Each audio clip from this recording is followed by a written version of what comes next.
So, eto na nga yung video ko ng pagbubuo nitong aming munting mini table na magiging patungan ng laptop. Dahil independent woman tayo ngayon, carry ko na ito mag-isa at hindi tayo hihingi ng tulong for today's video. So, ayan nga, inayos ko na yung mga kailangan dyan. And prepare lang din ako ng screwdriver. At yan nga, unang step pa nga lang, naguluhan na agad yung utak ko. Pero partida, isa pa lang yan at napakakonti lang ng buuhin ko dyan. Pero para naglabo-labo na ata yung laman ng utak ko agad. Charot. Pero syempre, papanindigan ko ang aking pagiging independent woman ngayong araw. Kaya ayan, naisip ko din siya kung paano i-assemble. Pero charot lang, tinignan ko pa talaga sa Shopee kung ano itsura niya. Napaka-perfect kasi ng instruction. Tinuruan ako paano manghula. And yan nga, kung saan nga ako may nakikitang butas para sa tornilyo, pinagsasalpakan ko na nga lang at pare-parehas lang naman yan. At in fairness, madali lang naman siya mabuo kung hindi 2 MB yung utak mo. Charot. First step nga dito is yung sa paa lang niya para makatayo yung sa both sides, then itornilyo. Napaka-easy nga lang talaga niya i-assemble. Sana nga pinagawa ko na lang sa mga anak ko. Huy, walang ganun. Then, after dyan sa paa, yung mismong table na, and ayun, tapos na agad. Napakasandali lang, wala pang 10 hours. Uy, napaka-OA.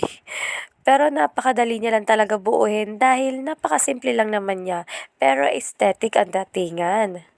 May aling maliit pa nga dyan na di ko alam kung tumutulong ba o tumutulong magkalat.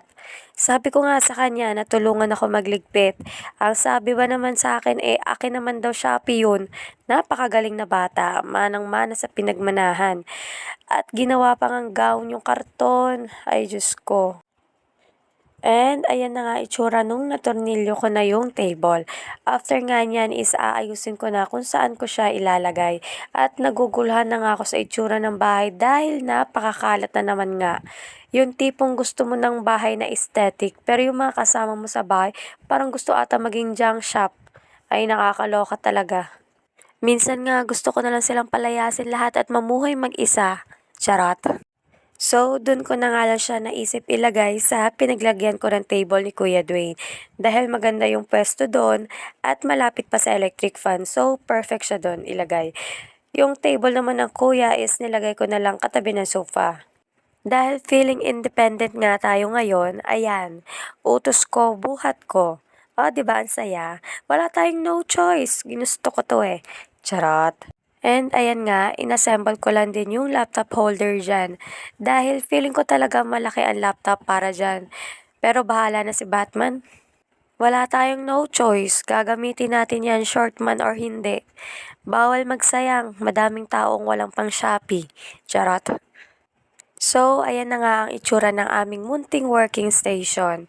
Maliit pa nga lang yan ngayon, pero lalaki din yan soon. Manifest lang ng manifest. At syempre, walang titigil kaka-Shopee sa pamilyang to. Ay, walang ganan. And ayan na nga yung feelingera na akala mo talaga nagla-laptop umiikot-ikot lang naman dyan sa upuan. Charot. And yun lang for today. Bye!